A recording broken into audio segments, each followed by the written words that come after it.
Yes, sir.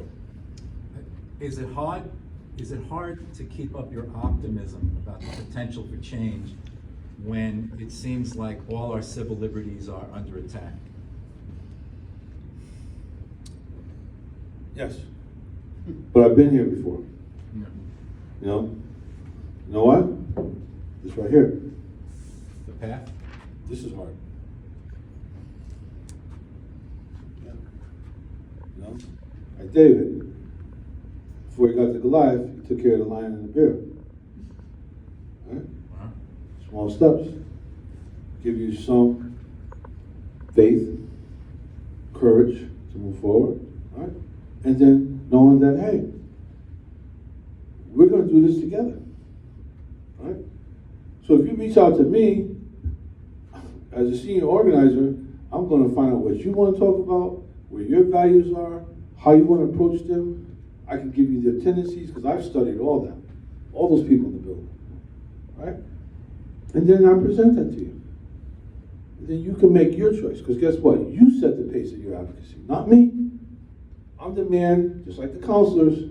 I'm here to present you options and information so that you can make an informed decision about where you want to go. But you also know in your heart, we got to go somewhere, right? That's pretty much why you asked that question, right? Yeah. Yeah. So yeah, together we can do more. Thank you. Of course. Yes, ma'am. How's your mother doing? Remarkably well. My aunt, my older sister, her older sister, who, by the way, I went to live with when I got out of prison. She came to pick me up, first day of school at Gateway. I had to leave my ex-wife after 2 weeks. I wasn't going back to that. And it was nothing personal, it was just, I needed to do something different. So I went to Gateway Community College with all my things that day. My aunt came to pick me up. And we lived together for 2 years. The last 2 years of my grandmother's life, her mother. So there was the three of us up here in Connecticut. But yeah, my aunt drove to Virginia Beach from Maryland to take care. I was gonna fly down. Yeah. Today's Tuesday, right? I take Breeze Airlines. And when I left, when did I leave? I got home last Thursday. The ticket was $59. I woke up today, $129. Whoa. Ma, I can't come. I'm not spending $174 to fly one way. I love you, but not that much. I'm sorry. Right? And so I bad news first. Like the Godfather, give me the bad news first. Called her at 8 o'clock this morning. So I couldn't make it. My aunt heard it. My aunt adjusted her schedule. She's going to take my mother Sunday to a she had to go. Again, together we can do more. Right. But yeah, thank you for asking. Glad to hear it. Mm-hmm.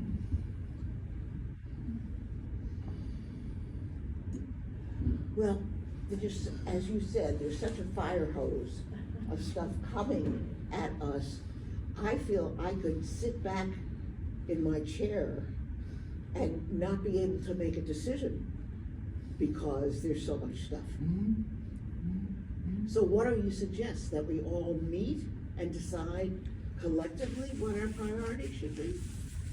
And then you come and train us? We can do that. We can definitely do that. Yeah. We can take a collective tour of the Capitol together. We can have a conversation about what's on the table, right? We have immigration. We have housing, right?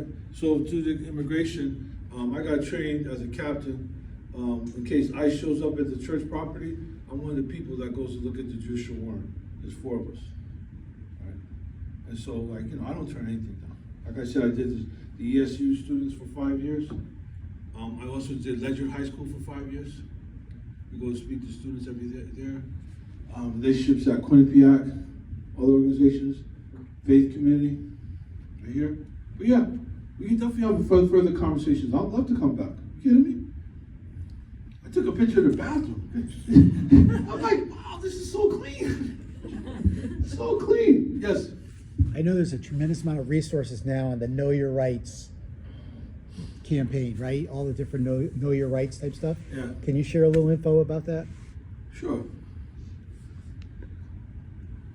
I thought you were here to help me, not make me work.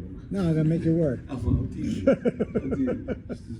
So, there's Know Your Rights for students, there's Know Your Rights for immigrants, there's Know Your Rights for seniors, right? There's Know Your Rights, and then there's dealing with the situation in front of you. 2 different things. Because ultimately, the people who we're dealing with have the power to take you away, whether you got a right or not. Right?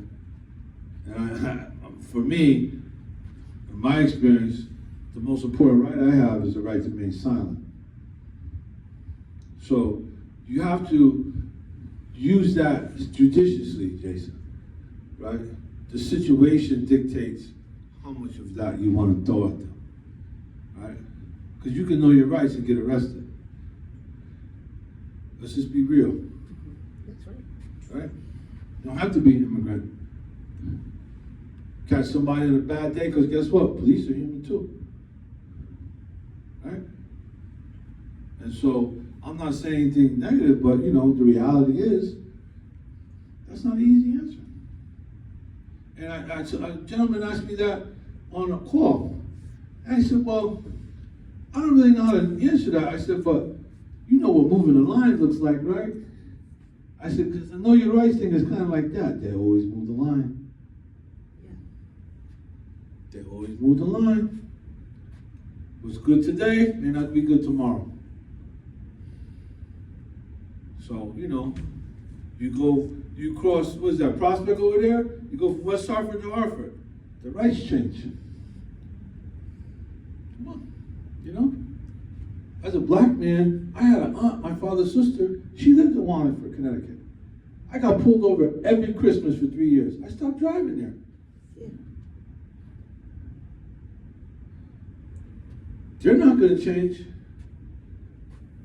Let me make an adjustment. Okay?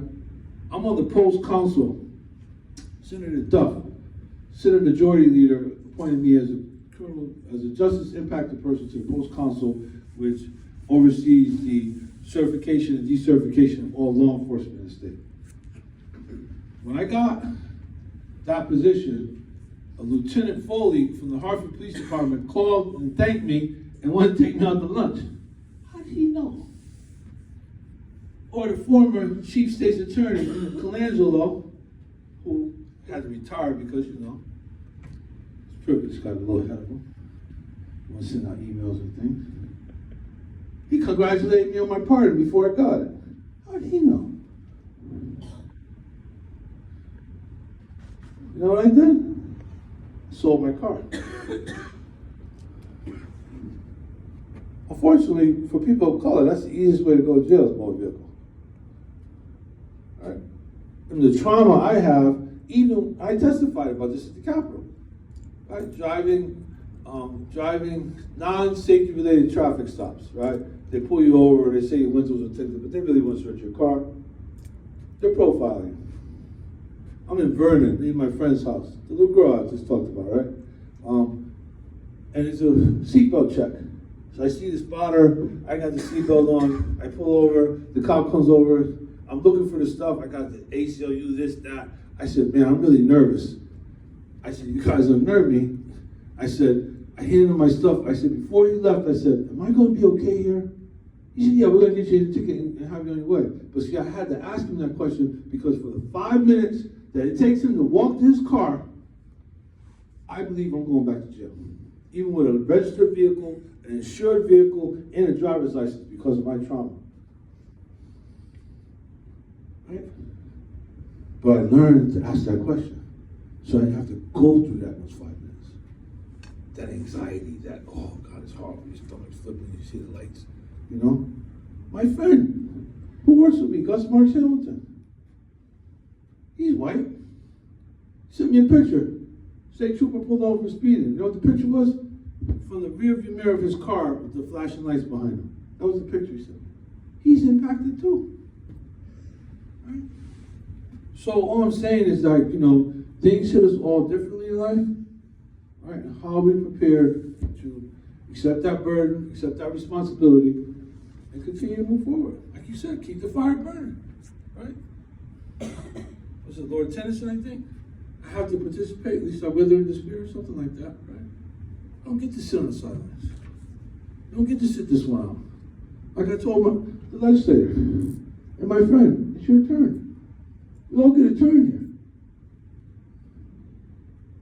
We all get a turn to step up and be counted and be heard. Right? And that feeling, when you get up off of that, from that table after you testify, or when you send in that email and you see in the record your name, because they post all the written testimony. You know, on the housing board, I got 20 people to submit written testimony. Gus Marks Hamilton turned out 12 people to testify in person. I called all weekend. To get 20, I had to call 100. I could have called 200, it doesn't matter. Right? Because it's about somebody else having the right to get an apartment. Because I know that feeling, I got the keys. Right? My friend right now, she's in Massachusetts. Another digression, here we go. She has a 7-year-old daughter. She has a housing voucher. You think that there was this lineup to give her an apartment, right? She's applied to 72 apartments in 2 months. With the voucher, she's still having trouble. Because they see the voucher, are you homeless? What does that really mean? I told her, she said, make a little bio for yourself in the program, attach it to the application. She got so many compliments because again, right, I learned that because I'm not my criminal history. I'm a man who has changed, who has lived change. That's why I became an addiction counselor, so I could study the theory of change and live it. My life depended on that. I had a 3.7 grade average at Gateway. Right? And so all I'm saying is, you know, what matters, we'll take the time and we'll figure it out, and together we're going to push forward. Thank you very much.